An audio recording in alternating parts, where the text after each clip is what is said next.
Hi guys, so today we are moving on to the statute part of Hindu law and we are starting with the Hindu Marriage Act. So we've already looked at the sources of Hindu law. We've spoken about the Shrutis, the Smritis, the commentaries, the digests, justice, equity and good conscience as a source of Hindu law, and of course judicial decisions.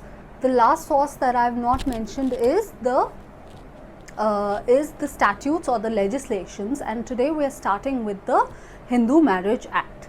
Now the object of the Hindu Marriage Act states that it is a law to amend and codify all law related to marriage amongst the Hindus. Why are we paying such importance to the object of the act?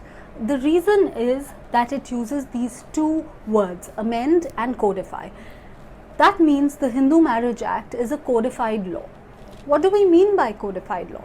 It basically means that no new law was created by the legislature. What the legislature